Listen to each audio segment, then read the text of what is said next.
And we're coming back to you live from the duck pond. That's it. That's it. Yeah. Hi, everybody. We'll see you next time. Thanks for watching. Bye.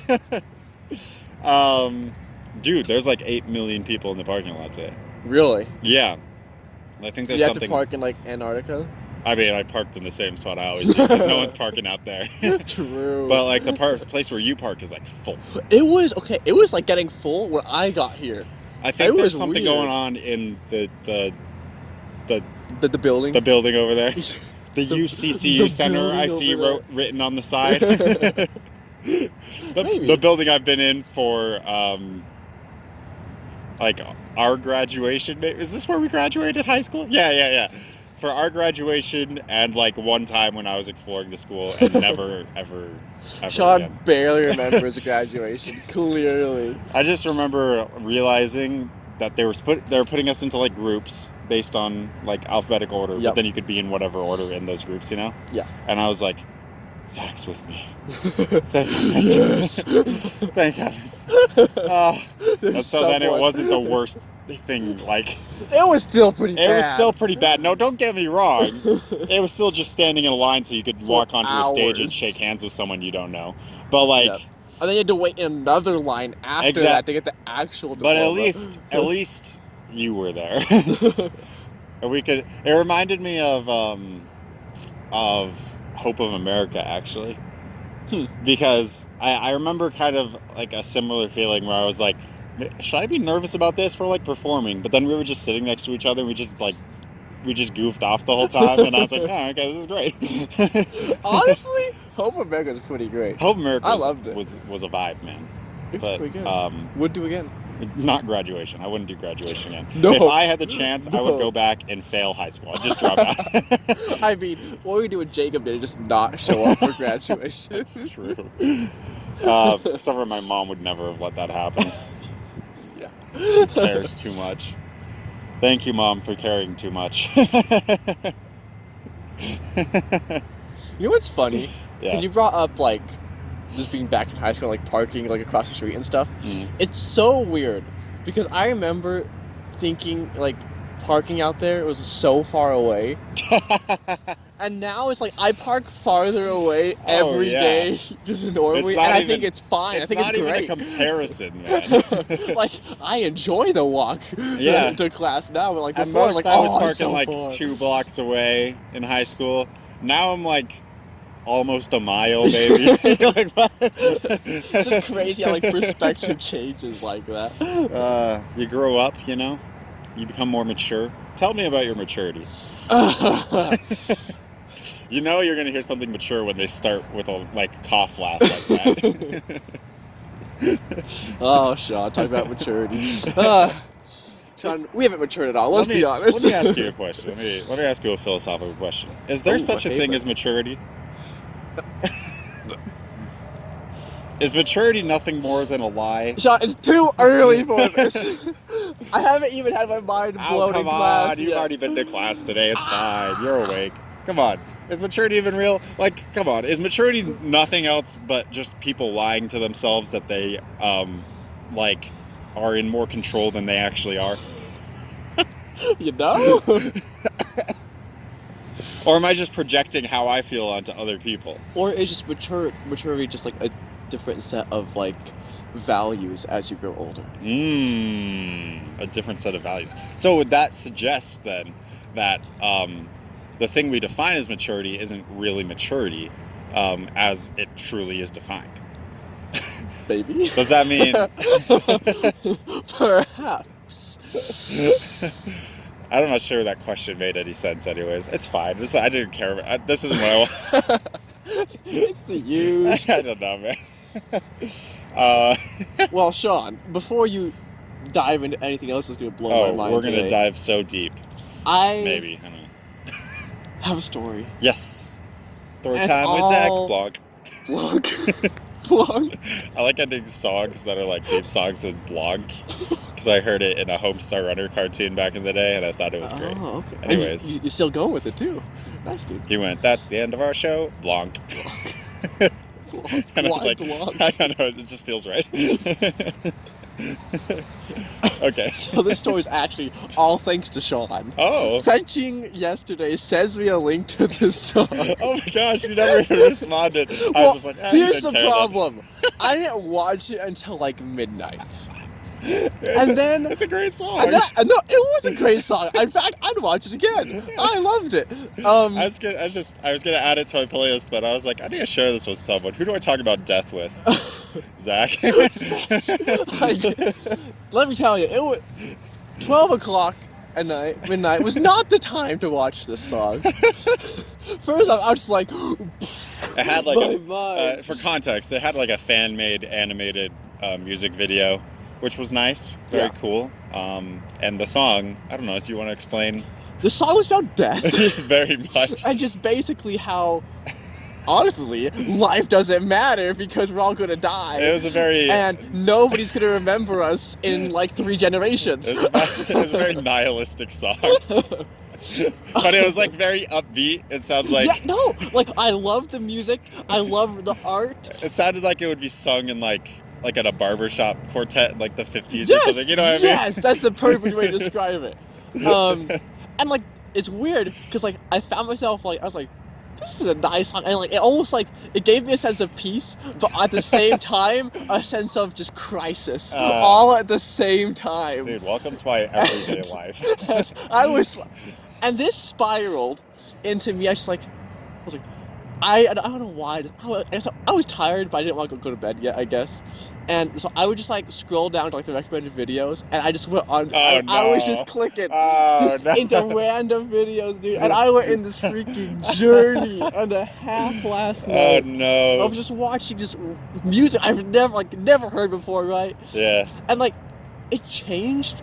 Like, just genre of music so many times. Yeah. I started with this. I ended up in like folk music. What was the guy's name? I wish I could remember the artist's name. It was I'll link it in the description because I think it was a good song. I think I've heard music from him before too, but I've never been too interested in most of it. I will say I ended up watching another song from like the person that made this other song. Mm-hmm. Was not a fan. Not even a little bit. So I was like, what happened? It can be so hit or miss.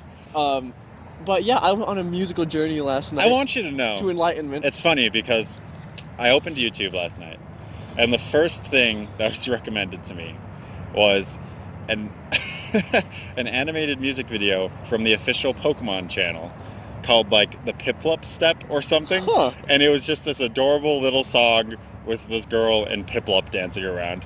I sent that to Clay, and then he sent me like another Pokemon video to watch, and we had a great time with that. It was adorable. It was wholesome. And then I watched the Death song, and I sent it to you and threw you into existential dread. And if that doesn't give you like a clear indication of just how bipolar my YouTube recommendations are. I want you to know, it was probably like 12:30 at this point, and I was like, I need to text Sean. I was like, no, I should talk to him about it tomorrow. It was a good time. So, yeah, thanks for that. The song was called Memento Mori, right? Yes, Memento Mori by Something Wood, maybe? Can't remember. I think that's right. Yeah.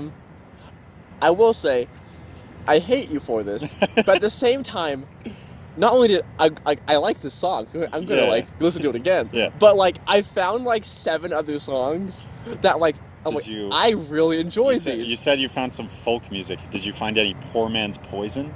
No. Oh, I'll have to send you one. Have you heard of? Oh my gosh, what is it called? It's A Shot in the Dark.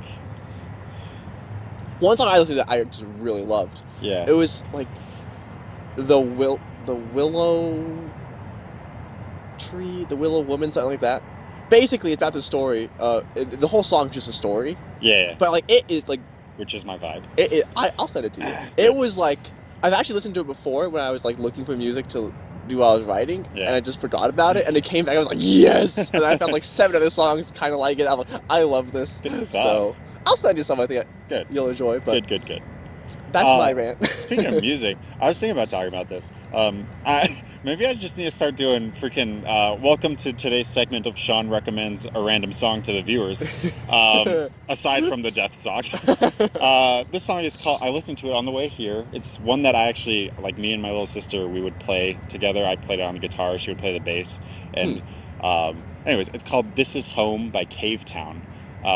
If you want a song that has some feels, has amazing builds, starts with some very simple guitar, builds into this orchestration, and then circles back around and kind of falls back down.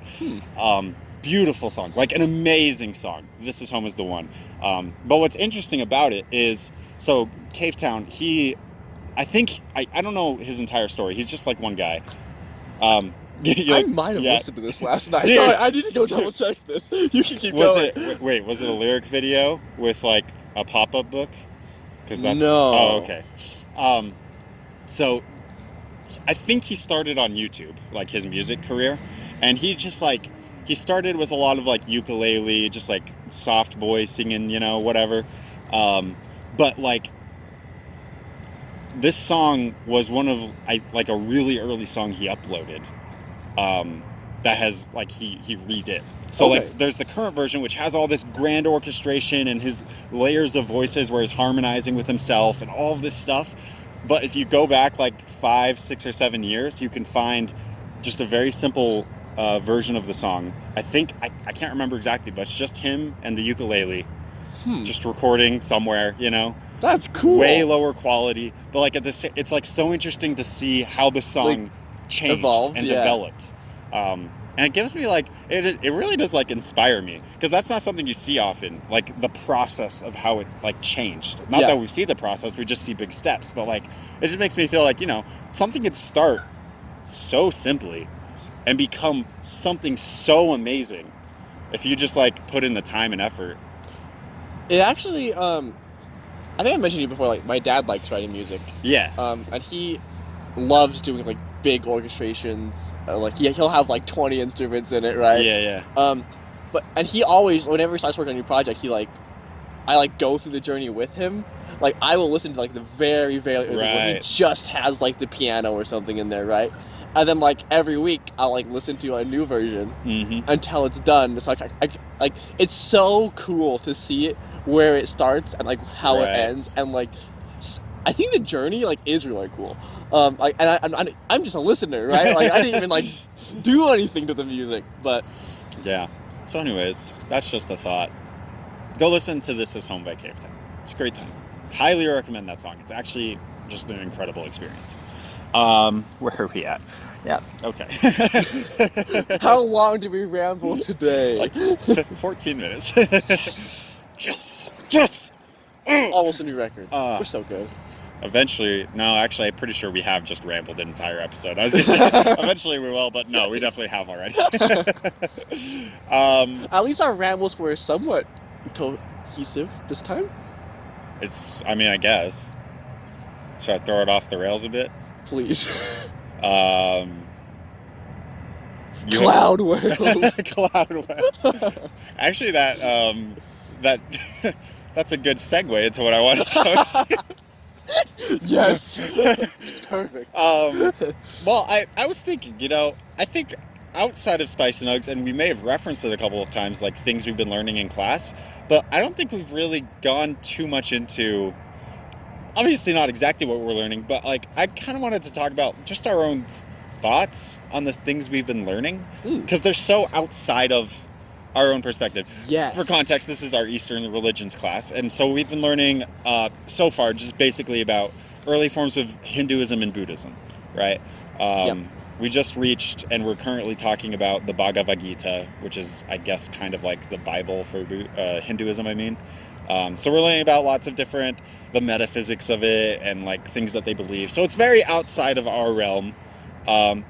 And it's led me to some very interesting thought processes, and I'm sure it's led you, other than the stupid memes we've been making. Yeah. So we're very good at memeing this class somehow. But I was wondering, like, what have been like things you've like accepted into your life or want to accept into your life, like thought patterns, maybe even beliefs, or just like actions, that you've liked from the class and want to try to like incorporate more, or just things you found interesting? I don't know.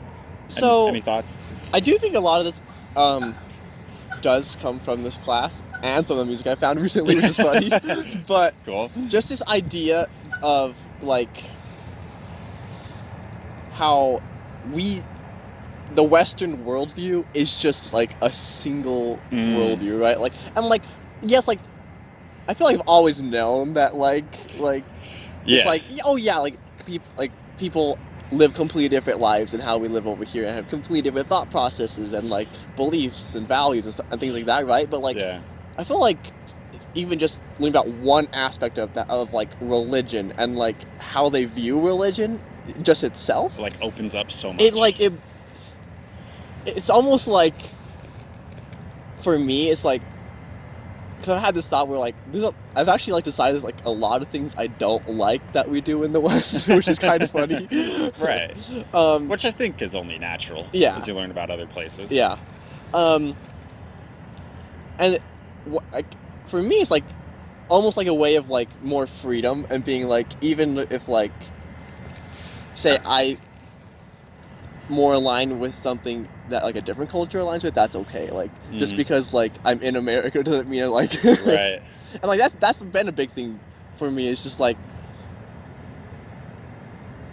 I feel like because like I'm in the United States, like I should like embrace every value that we do here, right? But like but what if I don't agree with some of those, right? Like right. Yeah. And for me it's just like a way of like we're just like a tiny part of this world, even as a country, right? Yeah. Like, yeah, we're a huge country, but like we're just one way of viewing the world. Right. So, yeah, I think that's definitely been a big part of this class so far, and I think that's like probably one of the most valuable aspects of not only a class like this, but like going through college or even just traveling, you know. Is realizing that I think it's one thing to like say, I know people think differently. I know that, you know? Yeah. But I think it's another thing to like really dive deep and try to comprehend the way others think. You know what I mean? Yeah. I like there's a difference between like, yeah, I know something, like it's a difference between knowing something and understanding something. Right. And like I would even argue I don't have that understanding. Oh yeah, yet. Totally. So I wouldn't dare say that. And I don't know if you really can. It goes back to like, you know, you're raised one way, and then like you can try to adopt practices and adopt things, but you won't know the entire experience. And right. That's not necessarily a bad thing or like whatever, you know. But like it just like there's so much in this world. There's so many different ways of thinking, and I think the important thing is to keep that in mind, I guess. Yeah, I actually really like that. And I think like one example for me, and like I felt like this class has probably like helped push this idea for me. But I've kind of come to the conclusion. I think last night was like the the death music video. Yeah, but like the happy death song. I've come to the conclusion I really don't like the Western ideal of success and like what it means to be successful. Yeah, right. And that's just like one example I have. It's just like, what is success? Like, how can like why should it be confined like what we have as now, when there's like a million different ways to live, basically? Just to clarify, you're talking basically like career, money. Yeah. Get the house, get the cars. Yes. Whatever. The American dream, yeah, right? Yeah, you're gonna work 9 to 5 for the rest of your life. Right. You're gonna eventually buy that house you want. Sure. You're gonna retire at 70 or whatever, right? Yeah. Like, and that I've just decided like that is not how I would want to live, which I think is interesting. But that is a very Western ideal of success. Yeah. So is there something? I mean, I don't know, but is there something specifically from class, or from like aspects of Buddhism or Hinduism that has kind of pushed you toward that kind of mentality? if not as chill, but I just thought. I'm sure there is, and I'm just like not aware of it almost. Right. I It's just kind of been building from learning everything else. Right. I feel like this is like almost a side product of just being forced to look at just religion in Right. so many different ways. Like Right. in the very beginning of class, we were asked to define religion, and and then as we were walking out of class, he was like, "Oh yeah, and religion doesn't even require belief," and like that, like what? that, like broke us. Yeah, we for were like a week. What does that mean? What's the what? So I don't know. I just feel like this class in particular has just like, we've talked like critical thinking has been like pushed in like every class, but like I feel like this is the class that like you have to apply it. Right. Because you have to try to think outside of yourself and Yeah. what you know. I like that. I'm going to take a shot in the dark here. Just to like give some grounding for what you've said about like how you've changed maybe your opinions about success and stuff like that. But it's one of the things that I've also really appreciated from this class, but also one that I'm interested that I like a lot. And it's the like metaphysics of Buddhism. The idea is that like nothing is permanent and that everything changes and affects everything else, right? Okay. I don't know how far I would say I believe that necessarily, right? Because obviously I personally still believe in like God, you know, and that's like an eternal thing, right? But I like the idea of finding peace in the moment, recognizing that things will change and being okay with it. I really liked that aspect of it.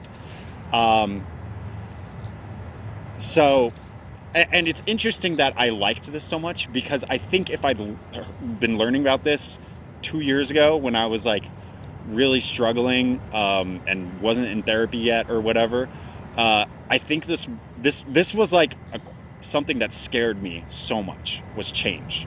Okay. I was grasping so tightly to what I had. Right. I was terrified things would change. And obviously, eventually things did change, and that's what always happens, right? Impermanence. Exactly. But like, I guess, like I literally just answered my own question. That's why I like it now, is because I've seen what it does to me when I'm just like, I can't let things change. I need to stay where I'm at. I'm scared to move forward, you know? And finally being able to like let go of that. I don't know. So that's something I've really liked from Buddhism especially. One thing, it's funny because I'm gonna go to Hinduism. Yeah, please. One thing I've actually liked is this idea of an Atman. The self. The self. Yes. Your and it's eternal not, piece of self. Well, yeah. It's interesting for me because it's not the idea of the self or Atman itself. Right. It's the idea of that we need to look inwards to like recognize you're part of something larger. Yeah. Yes. That you are part of something bigger. Because I feel like when you think of the self, and this is also a big Western idea of individualism, is I think you become so focused on, like we've become really focused on ourselves and like we're number one, right? Right. And for me, like, I don't feel that way at all. Yeah. Maybe. But, and I feel like through this idea of trying to understand the self, you gain this realization that you are part of something bigger, and that maybe you aren't as important as you think. Right. And I actually really like the idea. Like, I do think that me as a person, like, I am important, but right. I do think like you're part of something so much larger, so it's like there's perspective there. Yeah, like, and that's something I really liked. The first time I read the Bhagavad Gita was in my ethics and values class, actually. Really? And like the discussion we focused on, and I barely remember it now. I was like so out of it that day. But it was focused on like people were like, I really like.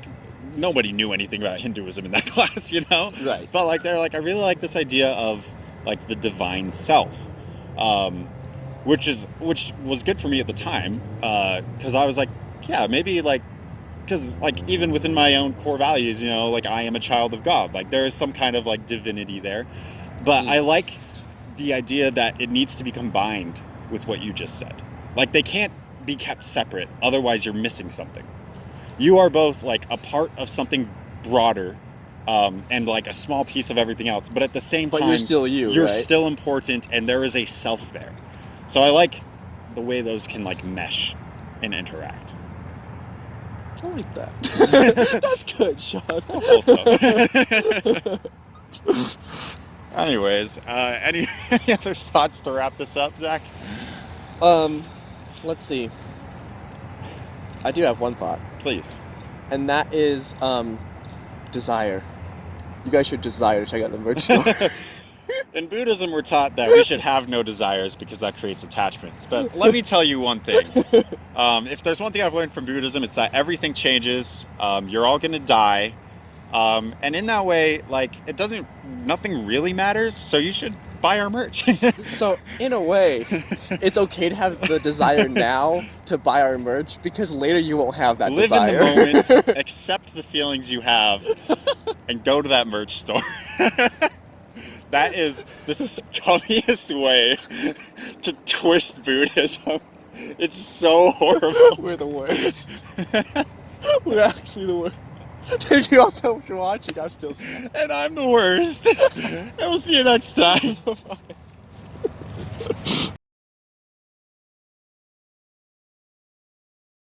Speaking, everybody loves to speaking. Everybody loves to speak. Oh no! Tell me. I don't know. Tell me now. I just wanted to share with you, I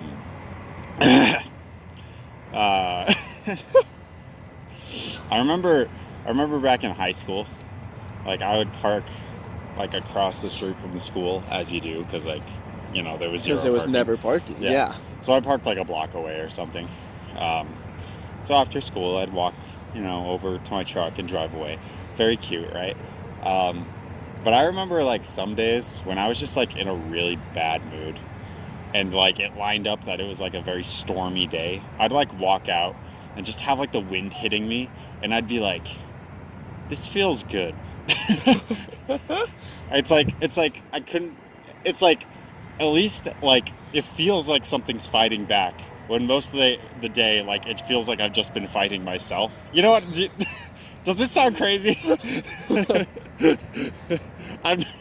Sean walks out, finally a worthy opponent. Exactly. Like, I've never tried to put that feeling into words. It was always just like I just like walked out, and I've just had a bad day, and I've been upset with myself, and then like the wind hits me, and I'm just like, good. This is good.